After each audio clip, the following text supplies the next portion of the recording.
Maybe we can proceed to we finish yung street markets and vendors sa number 49. 49. So I think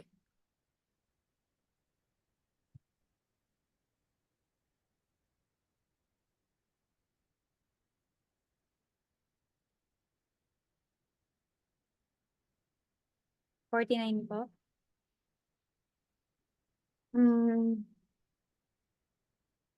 Hindi, 50 siguro, 50. Tatapos na rin natin yung 50 eh. I remember that. Yung tatlong C. O, di ba na? Sa 51 tayo, na? Yes, ma'am. Okay, 51. Sige. Nawala na yung ruler ko eh. I'm just joking. But anyway, yan na lang. The 3 C's of a good staff report are, sige nga, tignan ninyo, no? And then, mag-raise ng hand, at least sa reaction ko siya titignan kung sino yung pipiliin ko para hindi sabay-sabay magsalita. Okay.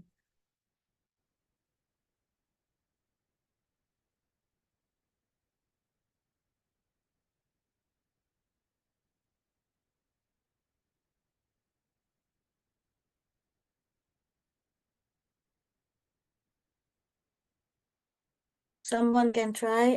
Just please sa reaction tayo. Nakikita ko kasi I'm not the one sharing.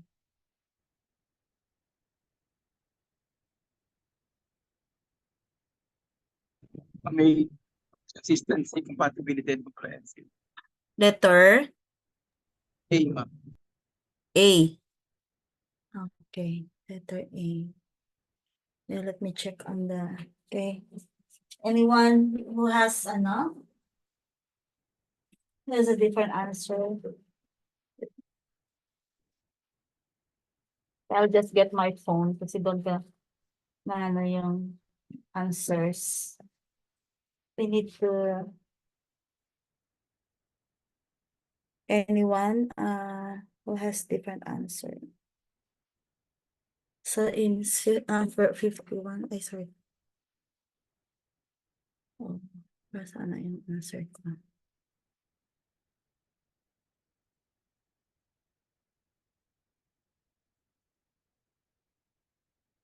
Sino yung iba ang answer?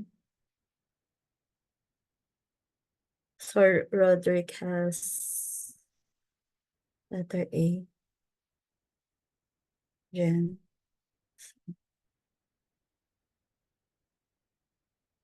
I-check na dyan. Ako po, B. Si Kath. Okay, B. Okay. Any other answers? Good evening po, si Menandro. Ma'am, Menandro. letter C po. Letter? C. Okay, iba-iba. Okay. Baka meron pang letter D. That's 50. Okay. Correct answer. Yes. Sino nagsagot ng 50? 51. B. 51B. Ako po. Si Kath. Okay. That's Nilagay ko din sa chat box. E. okay. Diyan, wala nang dyan, So, up to letter D lang, Okay. So, the 3 C's of a good staff. So, it's very clear. Good staff. Hindi boss, hindi owner. So, that should give you a hint. Okay, so, okay. 51B. Compliance, so si Kath yung nakakuha ng answer. Because if we go to for letter A, consistency, compatibility, comprehensive, while these are important qualities, compliance is typically considered essential. in planning and reporting? Because, okay, compliance ensures that the reports, kailangan makuha natin yung compliance, di ba? Hindi niya sinabi yung compliance. Ensures, di ba, kapag yung compliance that is parang not a norm, but but a quality or a value, di ba? In an organization. So compliance ensures the report meets legal and regulatory standard, and that consistency naman ensures the report aligns with existing plans and policies. So compatibility naman ensures the recommendations fit with the broader context of, like, for example, community planning and development. Why not comprehensive? Diba? So, staff, yeah, it's something that a quality of a good staff is more on letter B, something that demonstrates that you have a boss and someone like a manager, so who takes care of comprehensiveness, diba? So it's that's the that's the that's the task of a staff, of a manager pala, yung yung comprehensiveness. Then why not basta tanggalin yung comprehensive sa A, C. So lahat kasi may comprehensive doon except for letter B. Did you get it?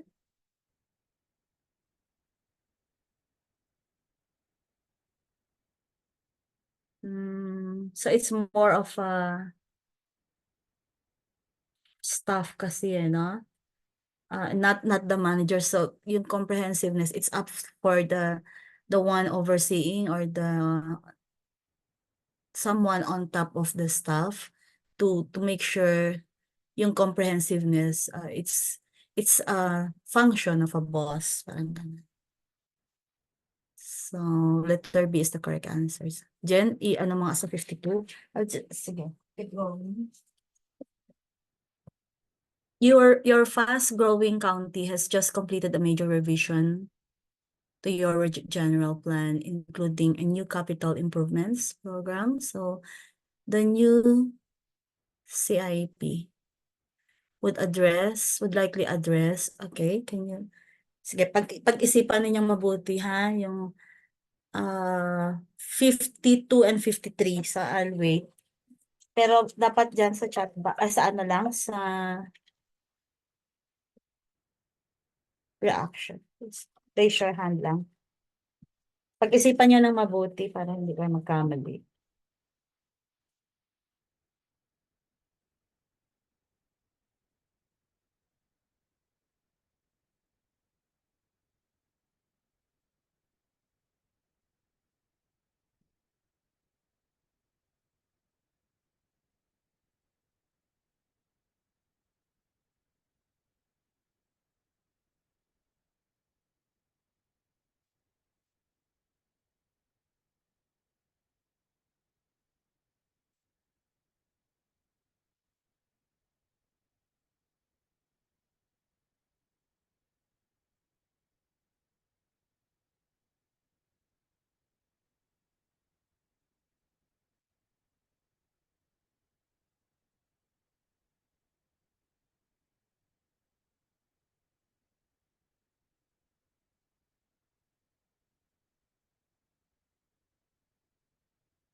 Yung CIP, Capital Improvements Program,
Can I have answer for 52?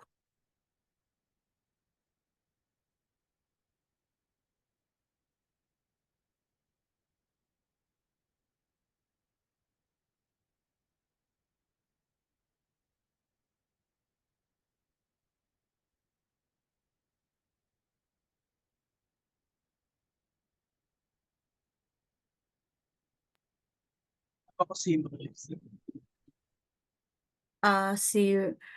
Si Roderick is letter C, ma'am. C. Okay. Yeah, that's correct answer. So, the correct answer is letter C. Let's go back to the problem. Your fast-growing county has just completed a major revision to your general plan, including a new capital improvements program. So you will think about, so what's the function, diba, of CIP? And so if we jump into correct answer, which is letter C, 1 and 4, because capital improvements, so capital, the letter Roman numeral 1, land purchases, jails, tennis courts, quite quite challenging. Capital improvement programs typically include significant infrastructure. Okay, so you remember that, and facility investments such as land acquisitions, construction of public buildings like the jails, schools, and recreational facilities, the tennis courts. So we include Roman numeral 1, and then yung 4 naman is concurrency. This could be very tricky because concurrency is a planning principle actually, ensuring that infrastructure and public services are in place, so to support development as it occurs. So this means that as the population grows, there must be adequate facilities and services like roads, schools, and utilities to meet the needs of the new residents. Why not 2 and 3? Okay, why not 2 and 3, di ba? Because it says same time frames as the budget. While aligning the CIP with the budget is important for implementation, it is not a specific element that would be addressed within the CIP itself. It is more of an administrative consideration. And why not 3? Pothole repairs, library books, fire hoses. These items are typically considered operational or maintenance expenses rather than capital improvements. So CIPs usually focus on long-term investments and in infrastructure and facilities. So why not B? So I tackled 2, 3.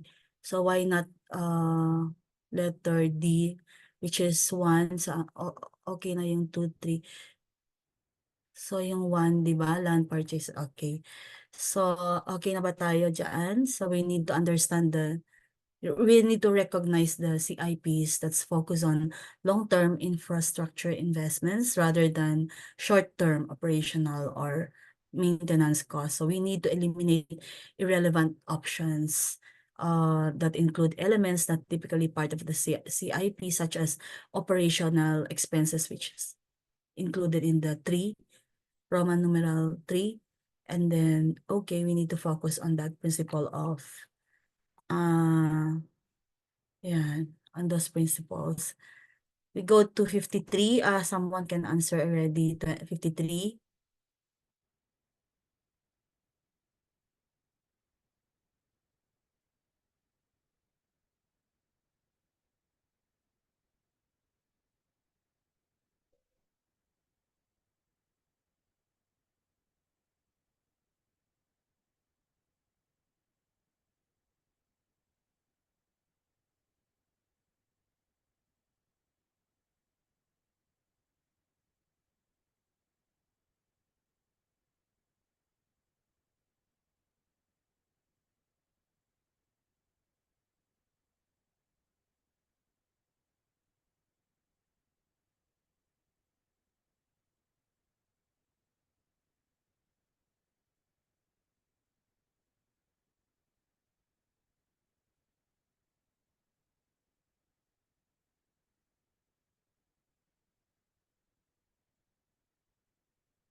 This is quite, easy. Yeah, I'm not seeing the chat box muna, ha? I just would like to see some raising of hands. Diyan, ikaw na siguro ang titingin kung ano yung nilalagay nila sa chat box. Pero pwedeng mag-unmute so that, yeah, Mag-unmute na Can- lang po siguro and then sabihin na lang po yung pangalan para hindi po makover yung sa ng recording kasi nabablock po yung ma'am, yung questions pag nag-open ako ng chat box. I see, okay. Yeah, kasi napuno na yung na. Okay, just unmute na lang.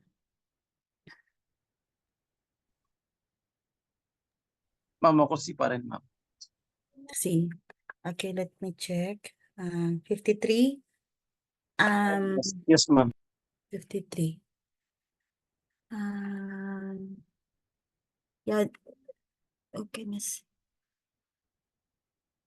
The answer is B eh. So let's try Let's try to to understand again. So ano yung difference ng B and C? 3, 4. Kulang ng 2 Roderick. So let's see kung correct kasi yung si AICP ang sinagot niya dito ay B, 53. B, okay. Digital signs have become all the rage in your municipality. So, galit, Galit sila. As planning director, you ask your senior staff to revise your existing sign ordinances to address. Okay, so it's something na medyo general yung questions, bakit kaya sila nagagalit? But knowing it is a digital sign, digital signs have become all the rage, so there must be something there. So if we answer, ano na yun, B, ulit, 53, B, okay. So 3 and 4 lang daw. So yun lang yung i-address. Let's try to look into that. Ma'am, si ma'am sa akin 2, 3, and 4. 4, 2, 3, and 4, 453. Okay. Pero yung answer kasi is B. So, ibig sabihin, wala dapat yung 2. Pero tignan natin si 1 muna, yung message control. Regulating the content or messaging sa messaging. So kung ano yung nakalagay doon. So regulating the content or frequency and then how often or frequency of the messages on digital signs is important to ensure they do not distract drivers or create visual clutter, so it's not part. I know, no. Just a moment, tingnan natin. Pati ako na-confuse kasi yung 53, I'm thinking also of letter C, pero C, AICP, it answered B So it means na, okay.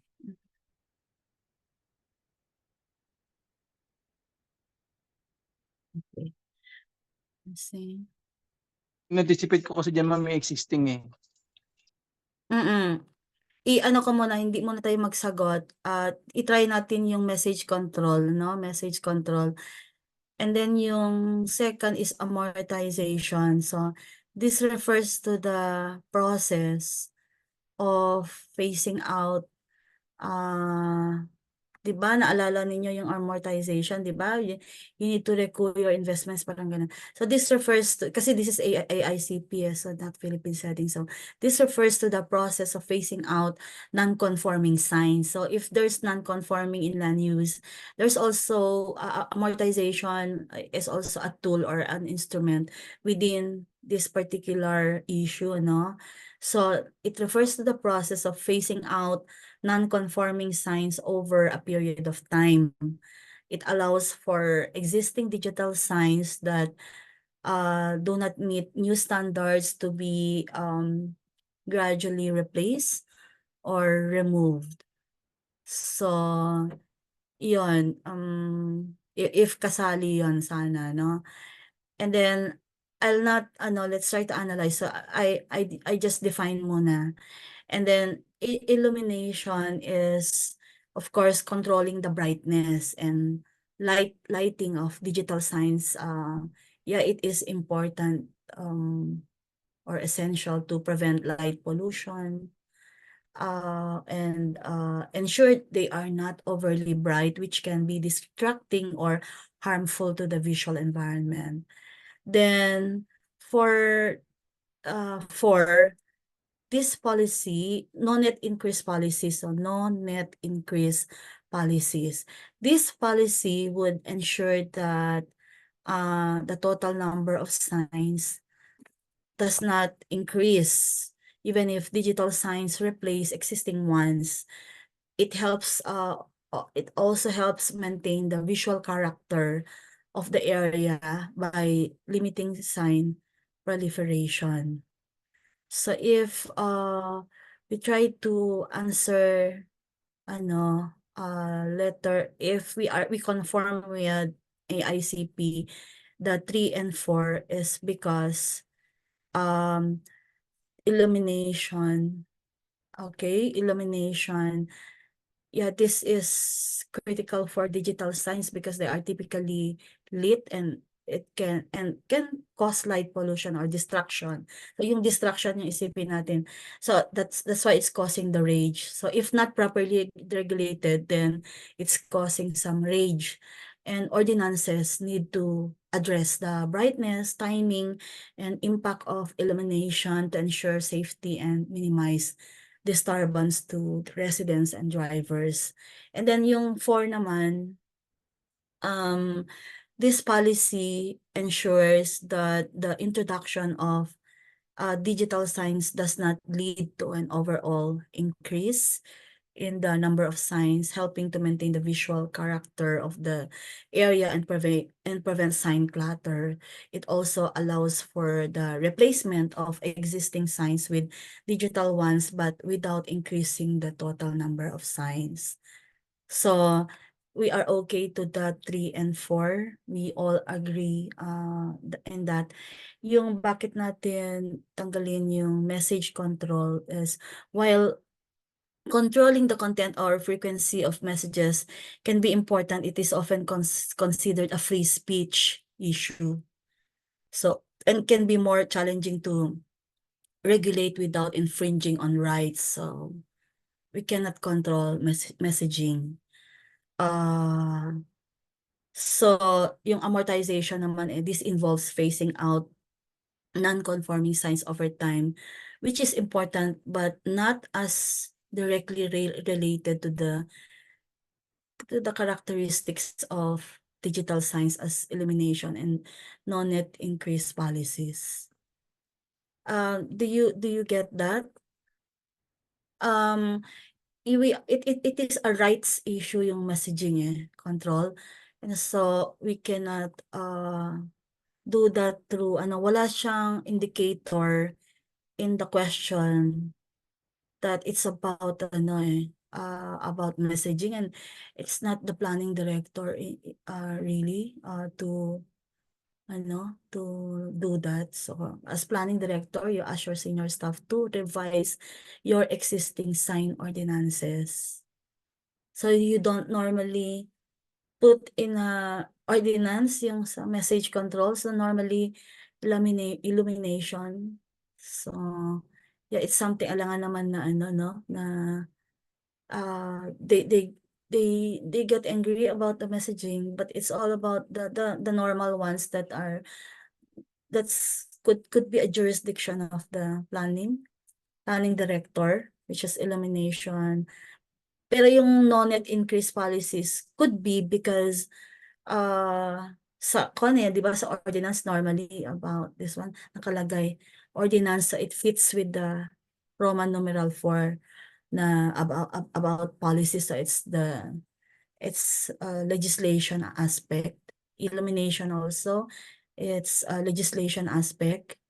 And then, yung amortization, it's something na ano, na parang case-to-case basis yan. So, if it involves someone, few or one, two, gaya ng pag-land use, ano, we can always, if there are some non-conforming doon, so you talk to those people that are involved only, but the rage is not about that amortization and the messaging control. So I hope, yeah, I explained that one, but indeed AICP answered letter B, which is 3 and 4 only. So we go to the next one. I will give you anyway this one out tonight. Jen, binigay mo na ba ito? Hindi pa, no? Wala pa po, ma'am. Oo. So if we can finish this kasi up to 58 lang yata ito or less.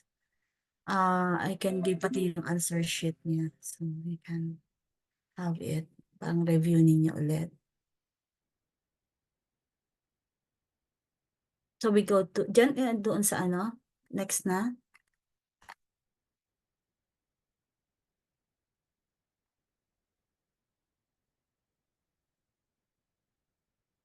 Mhm.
You already know this one. I already gave this before.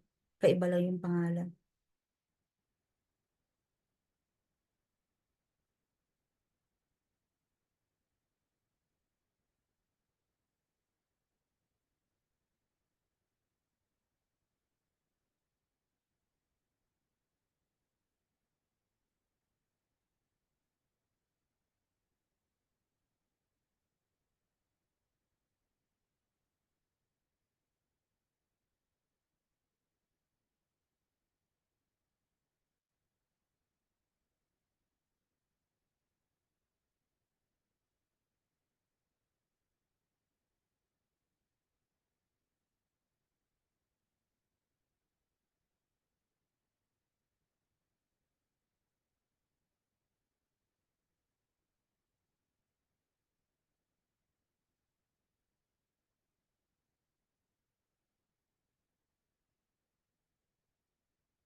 Who has answered?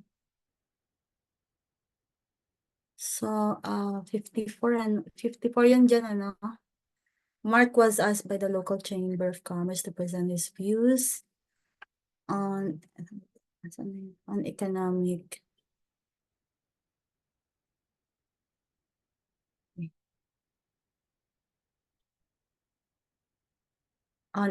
development versus environmental protection, a topic of great debate in the community. As planning director, Mas has developed a reputation of being an environmentalist, often at odds with the chapter. So it means yeah, he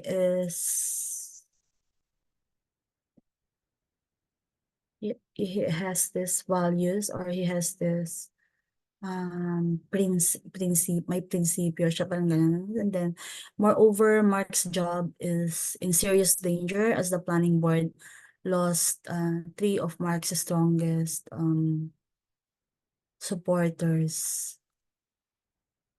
As the planning board lost 3 of Mark's strongest supporters in yesterday's election. So a week after he agreed to speak before the chamber. So you can imagine, ano, yung issue doon.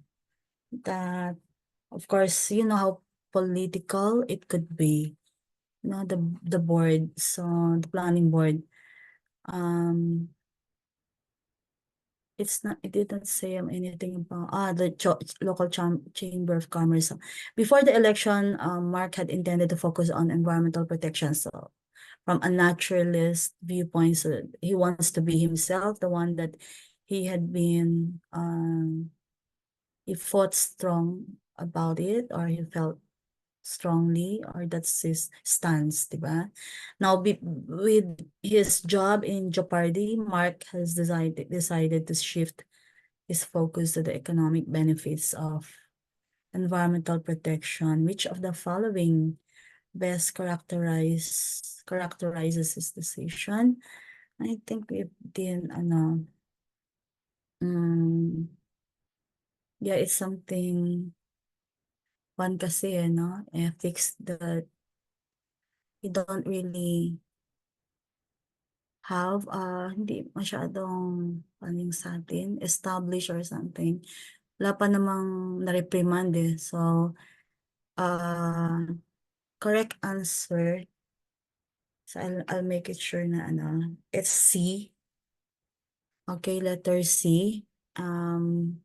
It is not in violation of the AICP Code of Ethics because Mark's decision to shift his focus to the economic benefits of environmental protection does not necessarily violate the AICP Code of Ethics, while his decision is influenced by personal job security concerns. It is not inherently unethical to discuss the economic benefits of environmental protection.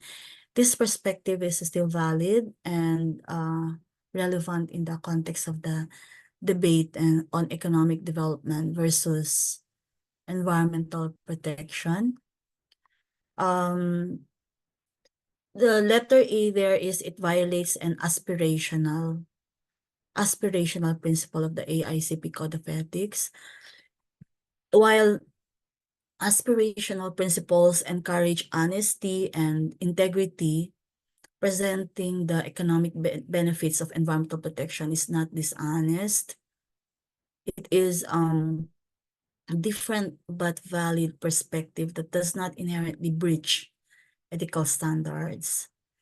It is in letter B, it is in violation of the rules of conduct of the AICP Code of Ethics. So yung aspirational versus rules of conduct, yeah, it's something that there's a big difference. Okay, the rules of conduct requires planners to provide accurate and honest information, and shifting the focus to the economic benefits of environmental protection does not mean Mark is providing inaccurate or dishonest information. And so both A and B, since neither the aspirational principles nor the rules of conduct are violated by discussing the economic benefits, this option is incorrect. So we need to understand indeed the ethical flexibility.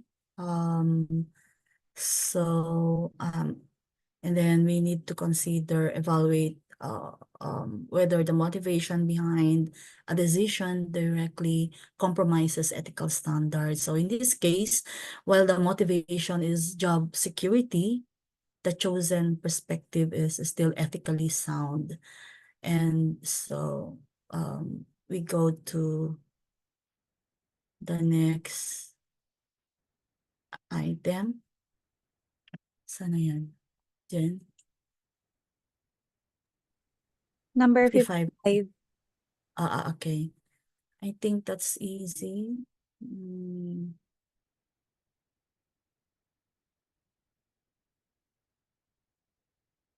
So where would you file charge for misconduct against an ICP? Kapag, di ba, AICP member, so where would you normally file? It's already giving hint there. Some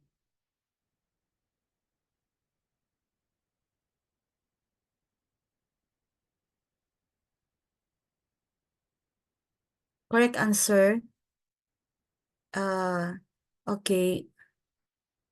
Let's do letter A, ano. So meron siyang meron na siyang hint doon. Where would you file a charge of misconduct against an AICP member? So letter A is the local chapter of the American Planning Association. By the way, even in our setting, Philippine setting, local chapters are not responsible for handling ethics complaints. They focus on local activities and support. So the A is not the answer. And letter B, the ethics officer designated by the AICP Commission. So I'll check the 55. So letter B is the correct answer. I'll go to letter C first, no? The president of the American Planning Association, like what we also have the PIEP, right? So when the president of the APA does not handle misconduct charges directly. Kasi ang tinatanong lang naman dito where would you file? Okay, a charge of misconduct against an AICP member. And so letter D is the president of the American Institute of Certified Planners, while the president oversees AICP activities. The designated ethics officer handles specific misconduct charges.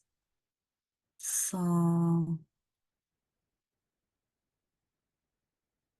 let's see.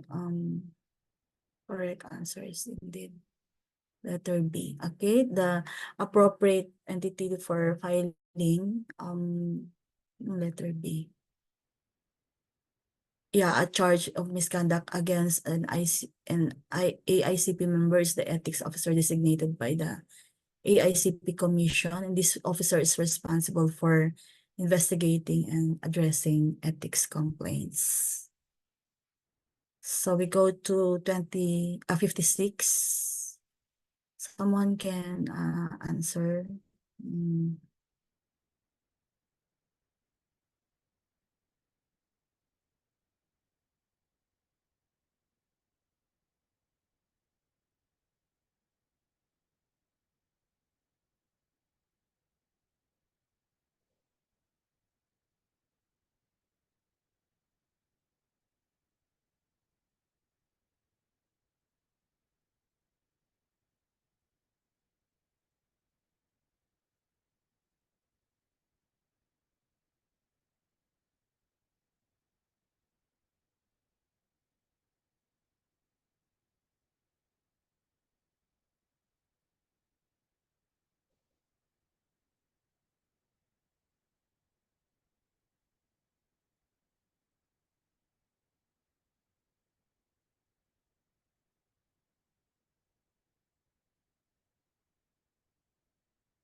So let me just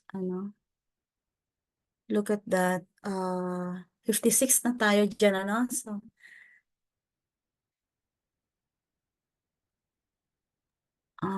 Yes po, 56. as the senior planner in the town's planning department, so you're the senior town planner, so you always imagine what are stated there as facts. James argued successfully against any further non-residential development within the town's recharge areas to its public well fields 5 years later. As a consultant to a national shopping mall developer, James is aggressively pursuing a rezoning of 1,000 acres of land within the town's public water supply recharge areas. Which of the following choices apply? So, si AICP, ang answer niya is letter C. Does not violate. Okay. Does not violate the AICP Code of Ethics and Professional Conduct. If you noticed, it gives you an answer definitely, possibly, does not. So it's something, yung letter B, parang yan, parang nasa gitna ka, no? Possibly, you're not sure. Definitely, you're sure and that he violated. And the letter C is, you're sure that he did not violate it, any of this. Then, insufficient information, no? So, 56 C, it does not violate that. Okay, if we go one by one, letter iba yung 56 C. So if we go to yung possibly, ano ba yung possibly, di ba? Okay, I'll go to definitely violates.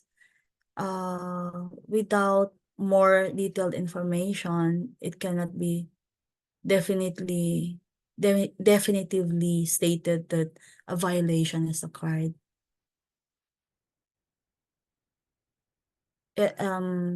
Violate, so it is something, ano yung violate niya doon? So probably it lacks information. Parang ganun. That's why AICP answered letter C.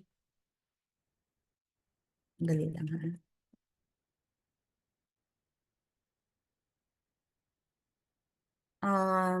And then yung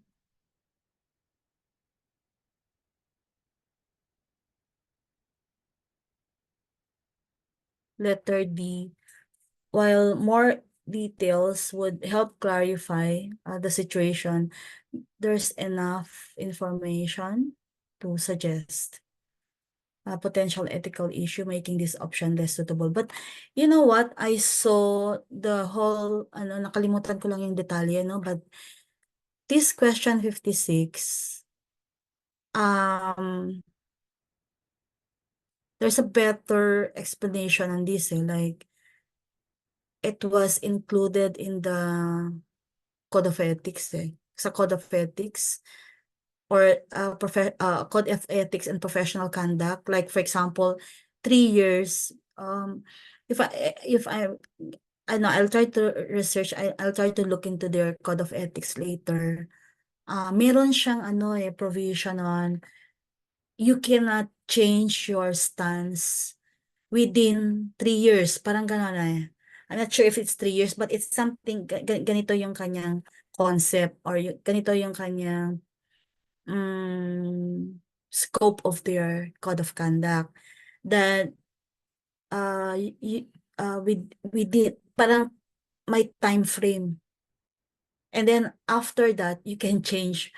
Pero parang I feel uncomfortable with that kasi changing, para sa akin as an urban planner who had been in this industry for a long time, para sa akin, if I try to evaluate the changing of decision, changing of anything goes with the circumstance.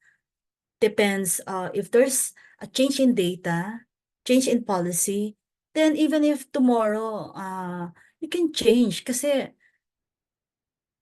you need to adjust based on this context if there's a new policy or if there is a change in policy or if there's a new plan or there's a change in the plan, parang ganon, and that you can always change your stance or your position. Pero meron dun kasi dun sa may time element. I'm not sure if they have already changed their code of ethics, kung meron ding probably they have updated it, parang ganon. But I'll try to dig into that. But we don't have that kind of that kind of provision in our code of ethics. So it's very simple for Philippine setting. But theirs is it is already an established code of ethics since for a very long time, and they're active and always updating theirs. Depends on the additional technology or what, diba? You can always change that. So their answer is letter C anyway. So regardless of if you are in the position of James, diba? So he changed it to he changed his job. So he became consultant. But before he was parang kayo, nasa LGU kayo and then you resign or you retired, then you became consultant to a developer, and then suddenly what you've been fighting for, you change it abruptly.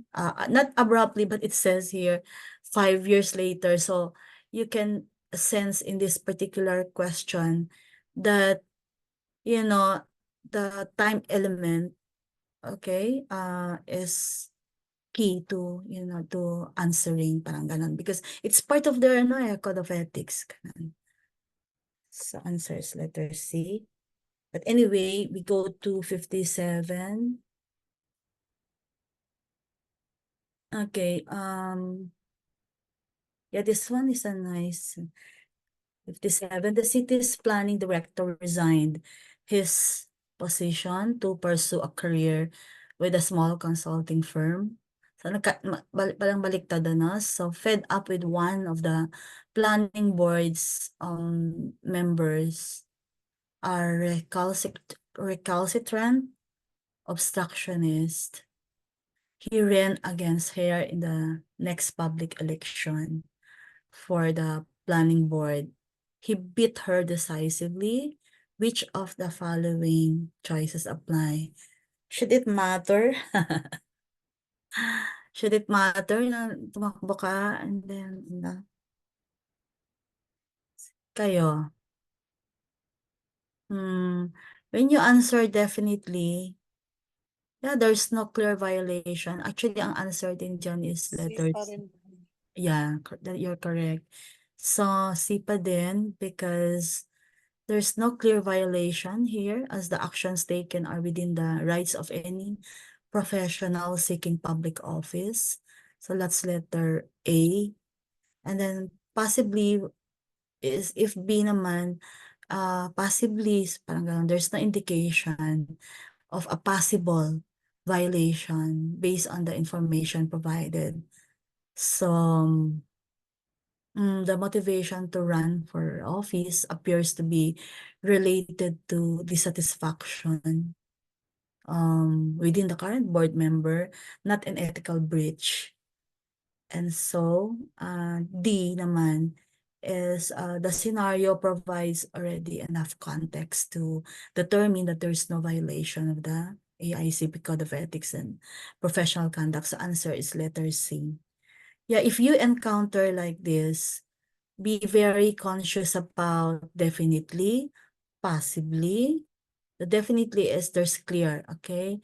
Yun yung magbibigay ng signal sa'yo na you can answer definitely violates.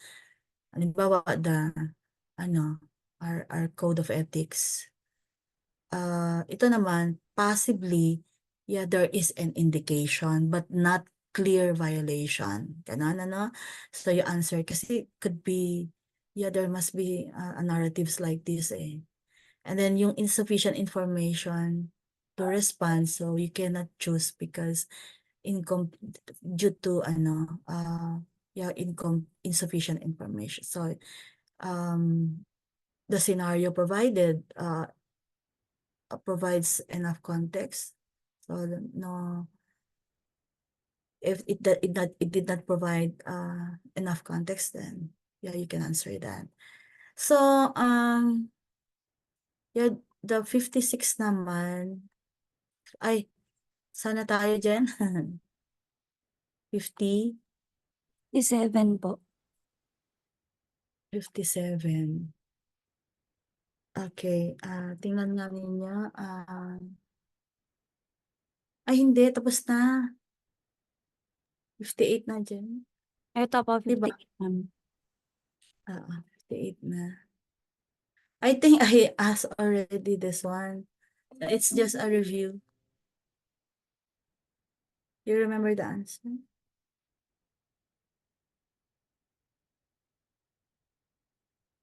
Yan yung parang ni-lecture ka eh.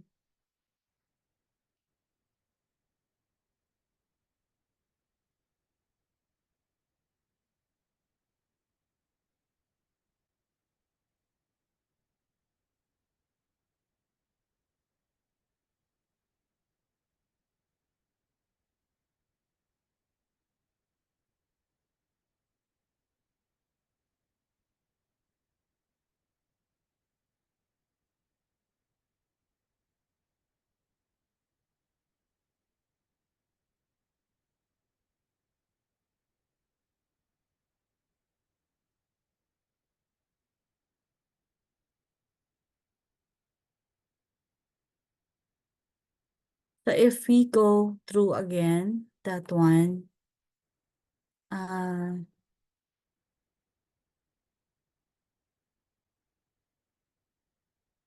do you remember the correct answer?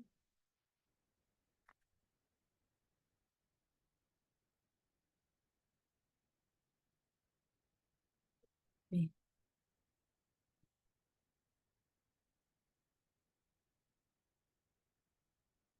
Yung di ba, if you look at the answers, you all have 1, and then 3 have 4, 3 also have 3. So if you are able to determine the correct answer, or kung yung 1 mo figure out mo. Sorry?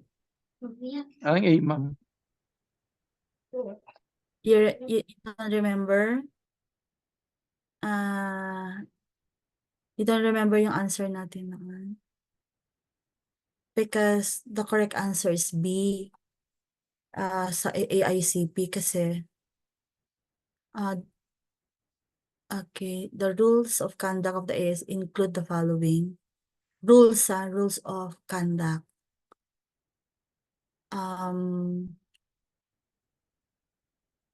So wala yung number 1.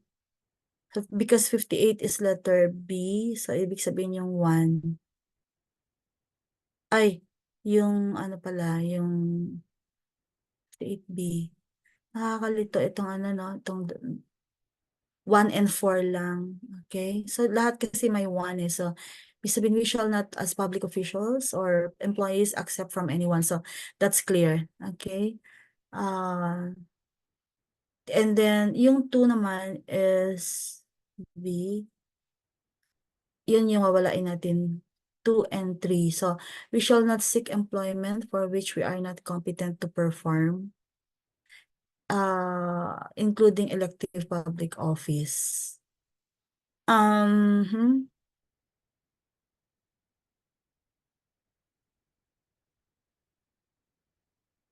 We need to, okay, correct answers. Yeah, it's not rule. Okay, what it is asking is the rules of conduct. And if you look at 4, we shall not file a frivolous charge of ethical misconduct against another planner. So, yun yung kinoconsider lang niya. 2 and 3 hindi, and we shall deal fairly with all participants in the planning process. So it's not, hindi siya, iba yung rules of conduct is there's a violation. Violation yung indicator doon. So, those of us, okay, if I continue 3, those of us who are public officials or employees shall also deal even-handedly with all planning process participants. Yung ano, if you are somewhat in favor other people with all participants, diba? Deal fairly with all participants. So, what do you mean by that 3, diba? So, kapag ka ba hindi pareho yung treatment nyo to all, with all participants, rule of conduct, ano na yan? Violation or something, diba? So, it's something iba yung category niya. Aspirational or something, but not the rules of conduct. Okay, yung 1 and 4 lang yung kinoconsider niya. And if you are, we shall not seek employment for which we are not competent to perform. It depends on the employer. At saka including elective public office, di ba? So if you think so, you are not competent to do that. Ang dami ngang tumatakbo di ba? Ang dami namang na hindi competent in that particular particular field, then you can, if you can be accepted, it depends kasi may interview naman. So if you feel so na you are competent and for other people you're not competent, so it's not something na rules of conduct siya. Okay ba tayo doon? So can you now distinguish rules of conduct?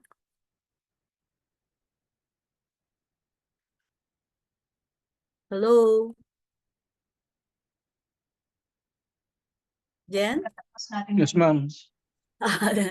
Akala ko hindi ako narinig. But okay, sa rules of conduct, we must be very, we need to look into ano yung rules of conduct, mararamdaman mo naman yung yung difference na aspirational violation of kasi yung rules of conduct these are specific ethical guidelines and standards that members of a professional organization like AICP are expected to follow, and it outlines all behaviors and actions that are considered acceptable and unacceptable for professionals in their conduct. Kasi kung if malakas yung loob mo and you think so, you apply to a in a position, you apply for a position you're not competent, edi improvein mo na lang. Parang siguro ganun yung mindset mo, then you're not violating any rules of conduct there, so you don't include that. So, but of course, it's still within all this integrity, fairness, and responsibility in the practice of planning. But that fairness, that when you are not treating the participants very well, probably tinitira mo siya or something, or you're not considerate of their voices, or you're not agreeing to them, and they feel you are marginalizing them, and so could be you are there's something na you violated some aspirational component of its ethics, but not the rules. It's very specific of especially the professional responsibility, conflict of interest, parang ganon. And then that you make sure you're not compromising anything, di ba? It should always, you act always in the interest of the public tayo, and the communities that we take care of, that we are responsible of. And but yung fairness and equity, treating participants in the planning process could be sana but then yung yung scenario, it's not indeed kapag if you try to dig up on the rules of conduct, you could actually include it. Pero it's bigla mo silang depends din my level din of fairness and equity. If you did something wrong or meron na violate dun sa code of conduct, then you can be especially so during sa social media, di ba? Or something, na kapag ka-digital or online yung ninyo, yung kinandak ninyo na activity, and then you said something or pinahiya nyo. So, yeah, probably there's some cyber crime happening or parang ganun. So, we need to be very careful sa pag-answer kasi if there are 5 ethics questions na ganun yung style ng questioning, possibly, definitely, and not a violation. So dapat you need to concentrate on the question. Like accountability din, there are some accountability issues. So, and then public interest. Pero yung pinaka-ultimate goal of the Code of Ethics that the members are expected to prioritize the public interest, di ba? Public interest in their work, ensuring that their actions contribute to the well-being and sustainability of communities. So, basta acceptance of gifts, so yun. And then, pero pag ako, members should not seek or accept work for which they are not qualified. In fact, that's very confusing because it could be, for example, you're a consultant, you're already an environmental planner. I'm talking about Philippine setting, and then you don't have that specific specialization, but you've done that. So then your client can complain against you. Parang ganon. Pwedeng sulatan ang PRC for your conduct because you accepted that, or maybe you misrepresented yourself. Ang daming ganon. Okay? And I also know some people who actually they're not environmental planners, but they've been part of this consulting firm, parang ganon. So it's not, that's something that misrepresentation that people, people can complain against them because they're not licensed. So dapat mag-license din tayo. That's why we are all here. So, I think I've done justice tonight. Although AICP, I saw this parang noon in 2012, 2013, 14, 15, 16 up to 19 meron laging note doon that more than 50% of the questions were either inspired by AICP or reference from AICP. And that's why if we become stronger answering AICP questions, then we can always answer anything under the sun. So that's why I'm very insistent about mastering this one. So maybe we can now have Jen. You can now stop sharing, and then we can have photo documentation. And I wanna ask sino yung hindi pa nakapag-file